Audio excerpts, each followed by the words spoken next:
Hello folks, David here with another Wargaming video. If you're an old timer, welcome back. And if you're relatively new or have just come across this video, I suppose I'd better give a quick recap to tell you exactly what's going on, otherwise it's going to get quite confusing. In a nutshell, I'm a Gaunt Ghosts fan.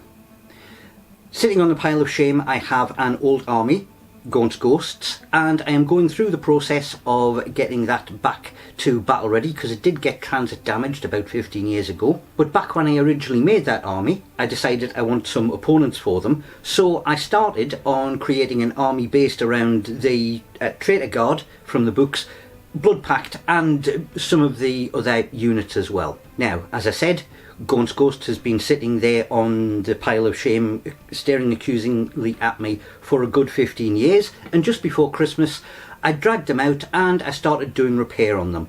But as you can imagine, with it being primarily an infantry army, that is going to be a work in progress, a labour of love, to be perfectly honest, because it is my favourite army.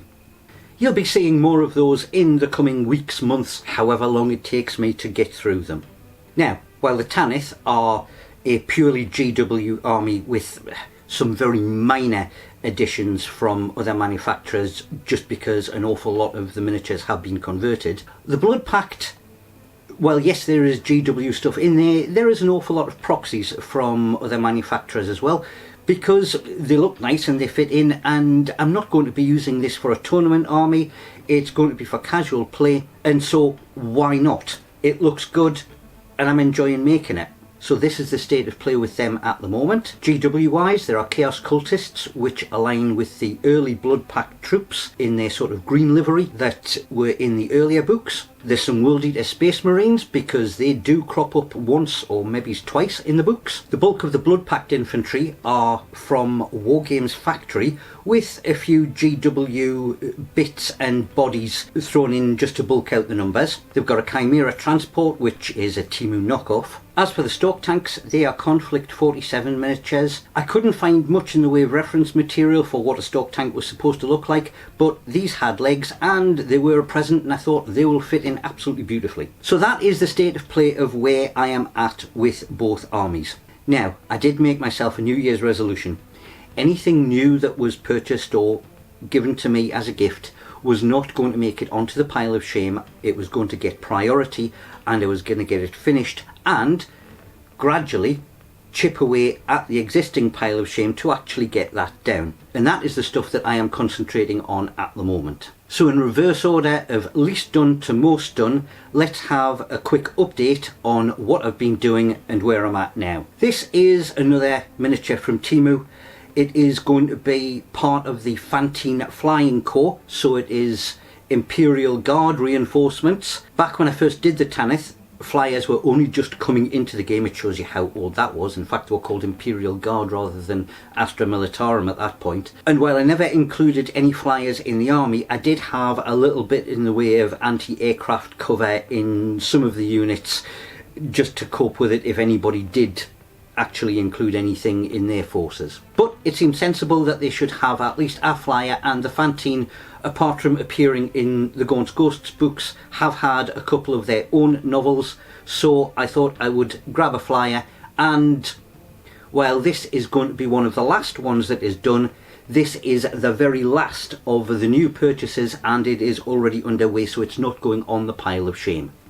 This is the third and final Stork Tank. Again, it's another one of the Conflict 47 miniatures. I believe it is a Vogelspinner light tank. Hopefully I managed to pronounce that correctly. And the other ones, while they were resin and metal kits, this one is a pure plastic kit, and I'll be perfectly honest, I'm very, very impressed with it. Cleanup was an absolute breeze. Yes, it did take a little while to put together, but the instructions were very, very clear, and I love the fact that there are 3 turret options, so depending on how you're making your army, you can actually, you know, just swap the turrets rather than mess about with magnets and things like that. Really chuffed with that. So as you can see, it is assembled and it has had its undercoat black on the bottom going upwards, grey on the top.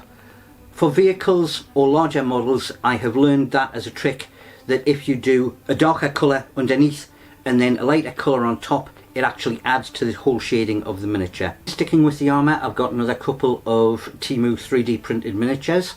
Again, these are at the same undercoat stage that the Stoke tank is, and I have been holding off doing a paint job on these because I've got one more vehicle that I'll get to in a second, where I wanted to use that as sort of like the guinea pig to see what the paint scheme was going to turn out like before I did the whole squadron.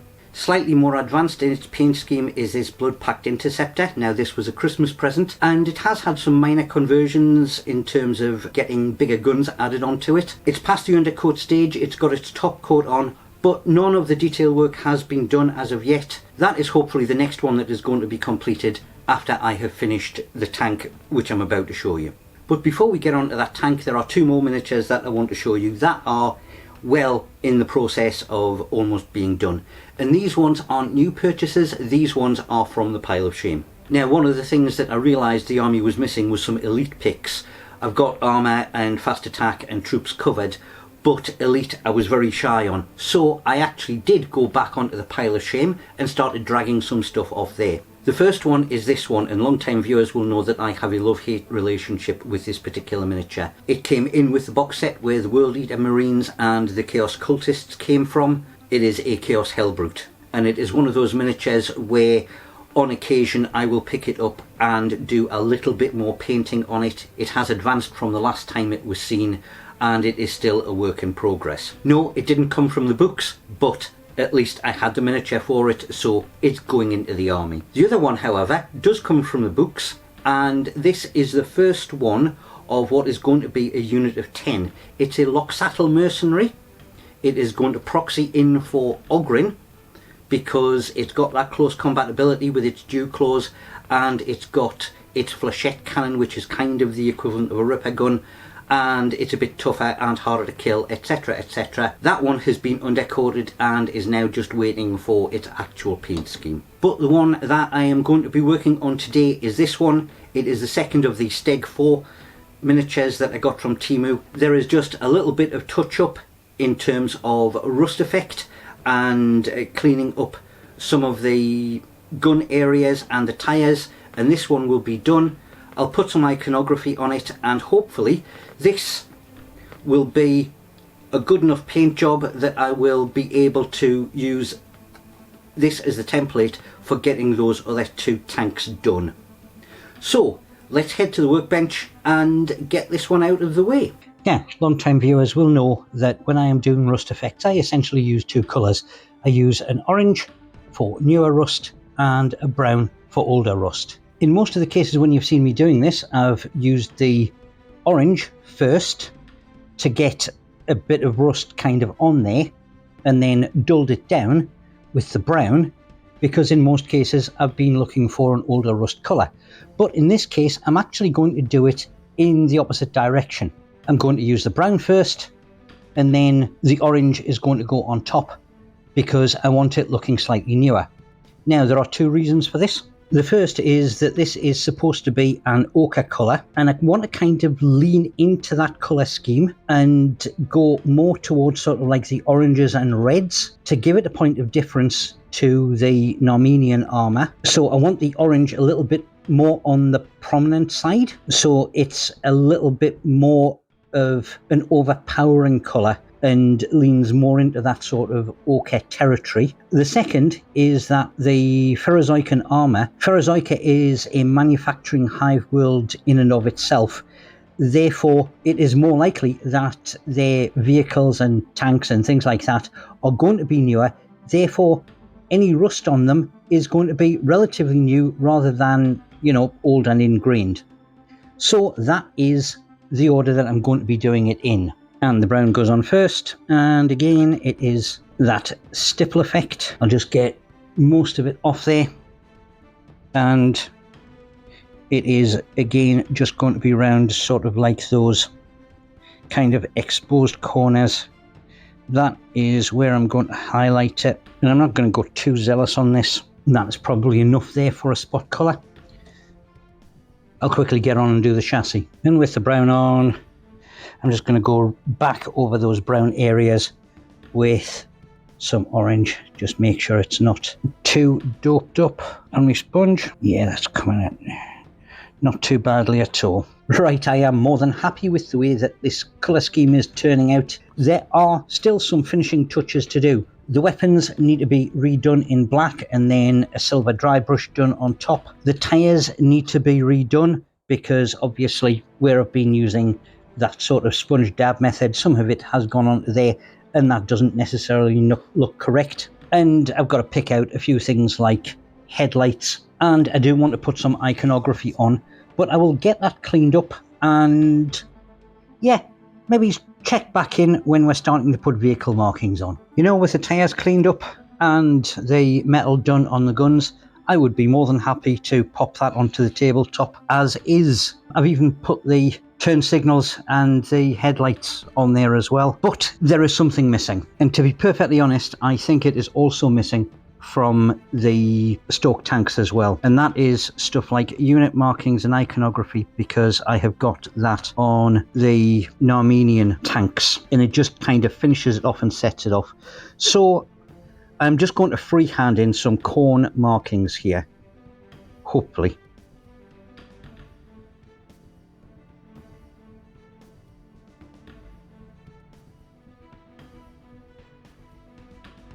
Basically as if it's been slapped on.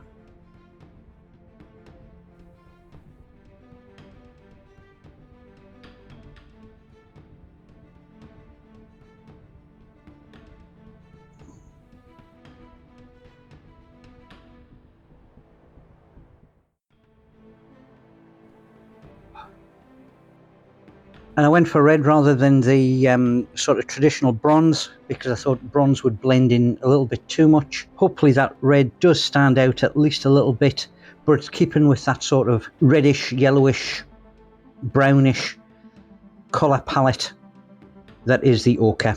All right, I'll get a few more unit markings on this, and then unfortunately those tyres do look a wee bit too brand new.